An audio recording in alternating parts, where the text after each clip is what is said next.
শীতের দিনে পেঁয়াজকলি ভাজা দিয়ে দুপুরে ভাত কিংবা রাতে রুটি দুটোই কিন্তু খেতে খুবই ভালো লাগে। চলুন তাহলে এই পেঁয়াজকলি ভাজার সহজ রেসিপিটা শুরু করা যাক। তার আগে আমার চ্যানেল সাবস্ক্রাইব করে না থাকলে আমার চ্যানেল সাবস্ক্রাইব করার অনুরোধ রইল। পেঁয়াজকলি ভাজার জন্য আমি এখানে নিয়ে নিয়েছি পেঁয়াজকলি 200 গ্রাম। দেখতেই পাচ্ছেন লম্বা লম্বা টুকরো করে কেটে নিয়েছি 100 গ্রামের মতো ফুলকপি, এটা অপশনাল, না ভালো লাগলে না দিতেও পারেন।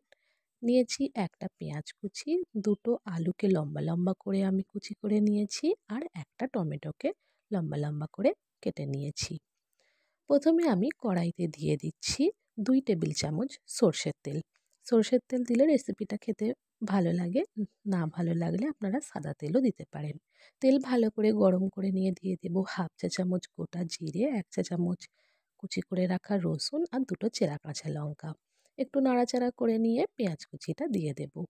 পেঁয়াজ কুচিটা আমি একটু হালকা সফট হয়ে যাওয়া পর্যন্ত ভেজে নেব। খুব বেশি এটাকে আমি ব্রাউন করব না।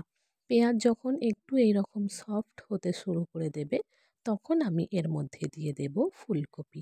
যেহেতু ফুলকপি একটু সিদ্ধ হতে সময় নেয়, সেই জন্য ফুলকপিটা একটু আগে দিয়ে নাড়াচাড়া করে 2 মিনিটের মতো ভেজে নিয়ে গ্যাসের ফ্লেম লো করে এটাকে ঢাকা দিয়ে আরও 2-3 মিনিট রান্না করে নেব।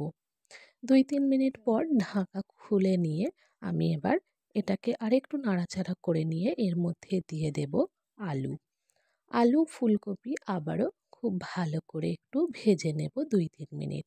2-3 মিনিট পর দিয়ে দেব স্বাদ অনুযায়ী লবণ, হাফ চা চামচ হলুদ গুঁড়ো, হাফ চা চামচ লাল লঙ্কার গুঁড়ো। এই সামান্য মশলা দিয়ে আবার আমি এটাকে খুব ভালো করে মিশিয়ে নেব। তারপর আবারও গ্যাসের ফ্লেম লো করে এটাকে ঢাকা দিয়ে আরও 5 মিনিটের মতো রান্না হতে দেব। তাতে আলু আর ফুলকপি দুটোই ভালো করে সিদ্ধ হয়ে যাবে। 4-5 মিনিট পর ঢাকা খুলে নিয়ে এখানে আমি দিয়ে দিলাম পেঁয়াজকলিটা। পেঁয়াজকলি দিয়ে গ্যাসের ফ্লেম লো রেখে এটাকে নাড়াচাড়া করে আবারও ভেজে নেব। গ্যাসের ফ্লেম লো রেখেই এটাকে আমি ভেজে নিচ্ছি। 2-3 মিনিট খুব ভালো করে এটাকে ভেজে নেওয়ার পর এবার আমি এর মধ্যে দিয়ে দেব কেটে রাখা টমেটো। টমেটো দিয়েও আবারও এটাকে একটু নাড়াচাড়া করে মিশিয়ে নেব। এটাকে অনবরত নাড়াচাড়া করে মিশিয়ে ভাজাটা করে নিতে হবে, না হলে কিন্তু নিচে লেগে যাবার সম্ভাবনা থাকে। মাঝে মাঝে একবার করে ঢাকা দিয়ে 2 মিনিট অপেক্ষা করে আবার 2 মিনিট পর ঢাকা তুলে নিয়ে আবারও একটু নাড়াচাড়া করে ভেজে নেব। এতে পেঁয়াজকলিটা ভালো করে রান্না হয়ে যাবে, আর যদি আলু ফুলকপি সিদ্ধ হতে বাকি থাকে তাহলে এটা ভালো করে সিদ্ধ হয়ে যাবে।